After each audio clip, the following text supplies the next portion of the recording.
시청자 여러분 안녕하십니까? 김동수입니다.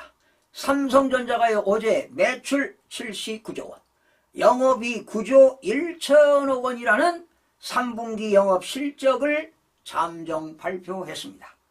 매출은 사상 최대치를 기록했지만 영업이익은 증권과 전망치 10조 4천억 원을 예상했는데요. 무려 1조 원 이상이 줄었습니다.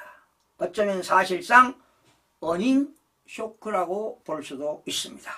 그런 상황에서 주가는 연중 최저치인 6만 300원에 마감이 됐습니다. 글로벌 투자은행들이 삼성전자의 미래에 대한 어두운 보고서를 내고 외국인 투자자들이 삼성전자 주식을 9조 원 이상 투매한 것을 두고 과도하다는 비판이 일기도 했습니다. 삼성전자 위기론이 낭설이 아닌 셈으로 밝혀졌는데요.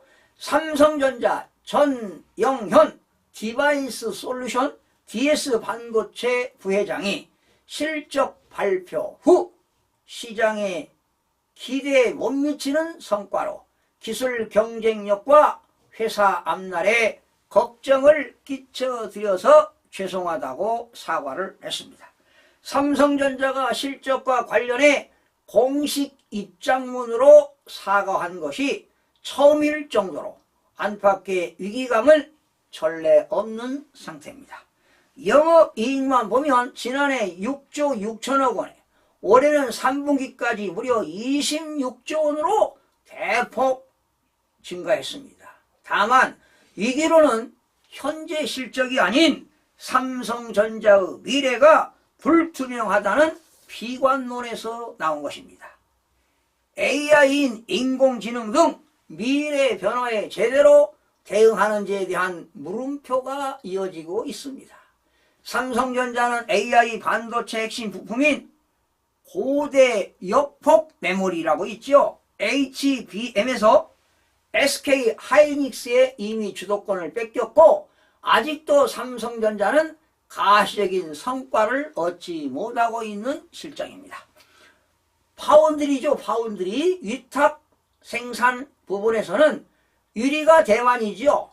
TSMC의 점유율 격차가 무려 50%포인트 이상 떨어진 데다가 스마트폰 점유율도 중국 업체들에게 지금 추월당한 상태입니다. 자, 삼성전자는 지금 30여 년간 IT 시장에서 최격차 우위를 보여준 삼성전자가 맞나 싶을 정도입니다. 하루 해도 아니고 30년 이상을 초격차를 했던 삼성전자가 정말 추락하는지 걱정이 앞섭니다. 경제에서 차지하는 비중을 보면 삼성전자 부진은 한국 경제의 위기가 될 수가 있습니다. 어쩌면 삼성전자가 무너지면 한국 경제는 더없이 무너질 수 있습니다. 그 정도로 삼성전자의 위력은 대단한 것 아니겠습니까? 지금의 삼성전자야말로 31년 전이니까 1993년이죠. 이건희 삼성 선대회장이 마누라와 자식만 빼놓고 다 바꿔라 했던 절실함이 필요할 때라고 봅니다. 현대차증권은 어제 간담회에서 반도체 업황에 겨울은 없지만 삼성전자에는 겨울이다라고 말했습니다. 삼성전자가 해이해진 것은 이재용 회장이 8년이나 사법 리스크에 시달린 점도 영향을 미쳤다고도 볼 수 있습니다. 하지만 그런 문제들, 다른 문제들도 적지는 않습니다. 대만의 TSMC가 최고의 반도체 전문가로 이사회를 구성하는데 삼성전자는 관료라든가 금융인, 교수 등 기술이 문외한인 사람들로 사회이사를 구성했다는 것입니다. 그렇게 사회이사로 포진된 사람들이 별로 삼성전자를 운영하는데 별로 도움이 되지 않았다는 그런 결과가 아니겠습니까?